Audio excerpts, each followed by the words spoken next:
Boca Chica, Texas, April 20th, 2023.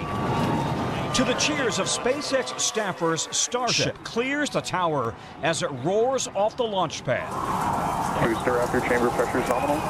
A critical first test of the biggest rocket ever built, with twice the thrust of the Saturn V rockets that lifted Apollo astronauts to the moon. Going through the period of maximum aerodynamic pressure. They'll need the power if Starship is to one day send astronauts to the moon and eventually Mars. But only 3 minutes into flight, the rocket booster failed to separate. Then, 4 minutes into flight, ground controllers hit the self-destruct button. The crowd cheered that Starship had gotten this far. Seated in the control room, Elon Musk had warned the chances of success were really only 50-50. Starship just experienced what we call a rapid unscheduled disassembly. Not only did it disassemble, the force of the rocket destroyed the launch pad itself. Yet, despite a bad start, both SpaceX and NASA insist they're committed to Starship. First, to land astronauts on the moon, but ultimately to carry astronauts to Mars as soon as 2040, eventually building human colonies. In 2021, Elon Musk told me humanity must reach for Mars and beyond if we are to survive. I think it's important that humanity become a multi-planet species and that we extend consciousness and life as we know it beyond Earth. And there's another motivator, China. U.S. generals warn China appears determined to create a military presence in space, starting with the lunar surface. It's already built a robotic base on the far side of the moon, with plans to land its own astronauts by 2030.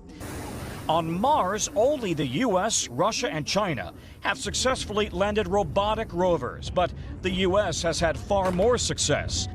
Washington State Democratic Congressman Adam Smith is the ranking member on the Armed Services Committee. Is it imperative that the U.S. gets to Mars before Russia or China?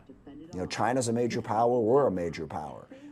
If we stumble into conflict, that has huge negative implications for the entire planet and for space as well. But in the short term, yeah, we need to be competitive here. China, I think, is very aggressive. President Xi Jinping has made it clear that he thinks that the U.S. is a disappearing power and he wants to replace us. So that competition is real in a lot of places, and certainly it's real in space. It's real in the race for the moon and in the race for Mars. Now, NASA is preparing to send astronauts back to the moon and eventually Mars, but faster. A round-trip mission to Mars could take 2 to 3 years. Just keeping a crew fed would be a massive challenge. Then there's the risk of prolonged exposure to fatal doses of space radiation. So to cut the travel time, America is going back to the future. This project was called NERVA, Nuclear Engine for Rocket Vehicle Applications. To the 1960s and a government program most Americans have never heard of to develop nuclear-powered rockets. Someday, a manned trip to Mars and return may become the mission assignment. It turns out they made big progress back in the 60s, running big, expensive tests. These tests will complete the technology for a nuclear rocket engine. DARPA. Fast forward to today, and NASA and a Pentagon department called DARPA, the Defense Advanced Research Projects Agency, are going back to their grandfather's programs 50-plus years ago. 3, 2, 1. Boosters in ignition. And liftoff of Artemis 1. The goal, sending astronauts to the moon and beyond on nuclear rockets. Look at the clarity of this. Look, this is a star nursery. This is the cosmic soup that creates stars. NASA Chief Bill Nelson. Future missions will have international astronauts. We go openly back to the moon and then to Mars. The Chinese government is very secretive, and a lot of their plans involve their military preparations. And so there's a reason for us to get there first, and that's what we're going to do. Why go nuclear? Because from the earliest days of Mercury, Gemini, and Apollo to Artemis and SpaceX, rockets have relied on liquid fuel, which burns up quickly. When the Apollo astronauts went to the moon, they needed 5 of these massive F-1 engines just to get them off the Earth and escape the Earth's gravitational pull. 7.5 million pounds of thrust. Here at the U.S. Space and Rocket Center in Huntsville, they've got an exact replica to scale of the Saturn V, 363 feet tall. Future astronauts will need that kind of lift, but once they're in space, they can use a much smaller engine, a nuclear engine, to go all the way to Mars and back, a fraction of the size. And that engine could last 20 years.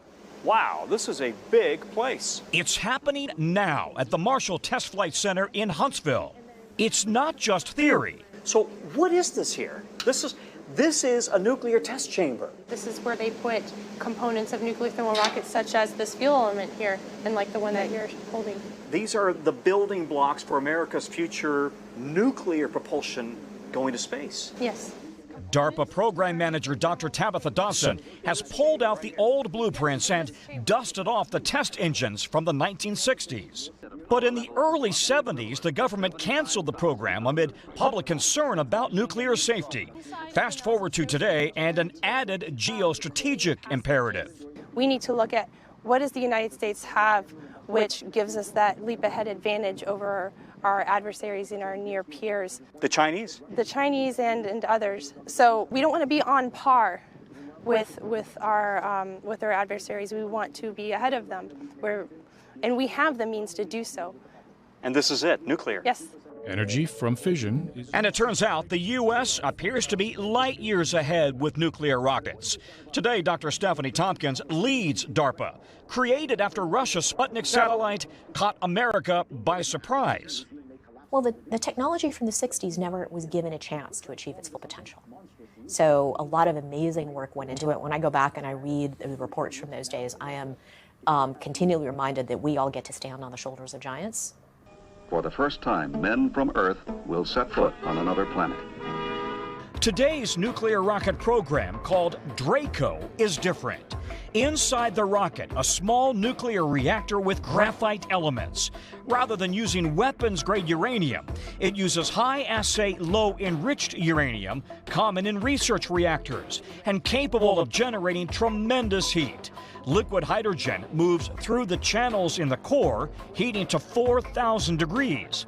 That gas is then shot through a nozzle to provide thrust. 330,000 gallons of fuel to fire for 30 minutes for mission to Mars. A nuclear rocket's much smaller propellant tank, able to carry much heavier cargo, traveling faster and further. So using nuclear thermal propulsion, it'll cut down travel time by at least a third of the time. So that's cutting days out of the trip to the moon and months out of the trip to Mars. Yes, exactly. That's valuable time. It is. Can we sustain human life in a crew all the way for 2 years the first time we go to Mars? That's pushing it. So if we can get there faster, then that's what we need to do. And that's what this nuclear propulsion will do. And it's safe. NASA and DARPA insist the rocket's nuclear thermal reactor will never be tested here on Earth.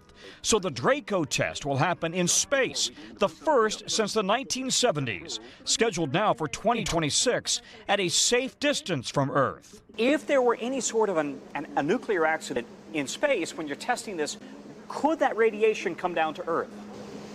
No. So we have chosen our altitude such that we are far away enough from the Earth, and the farther away you get from the Earth, the longer you stay in space, that we will stay put in space long enough such that those radiation products will never make their way back to Earth. For hundreds of years, they will stay in space. Yes. Okay, but how likely is it that humans, Americans, will actually travel to Mars by 2040, as NASA suggests? And do we really need to send humans to Mars? As an astrophysicist, we figured out some decades ago that I could send you or I can send a robot to this destination. America's best-known astrophysicist Neil deGrasse Tyson is skeptical. I'm all for people in space, but to accomplish scientific goals, The robot can live off of sunlight and you can't. The robot is not going to cry because we ran out of money, we can't bring it back. You don't see this happening in the near term? Correct, unless there's a geopolitical force operating, such as what happened with Sputnik, okay? What would that be? China says, leak a memo saying they want to put military bases on Mars. We're there in 12 months. 3 months to fund, design, build the spaceship, 9 months to take it there. But Elon Musk is all in. We need to get Starship operational in order to have a base on the moon and be able to send people to Mars. Musk has plans to build a colony on Mars. Back in 2021, he talked about his hope for his Starship to carry humans to the moon and then the red planet.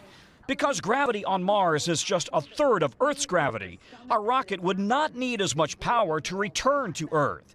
Musk's plan is to reuse rockets just like airplanes. The risk is not zero. It's a hard thing to accelerate, put so much energy in something and then take it out on the return. It's a very hard thing. So it's one of the hardest things. So you just can't get to zero risk. We'll do everything we can to get as close as possible to zero risk. Just as Sputnik lit the fire for America's space program, China's ambitions may be having a similar effect today.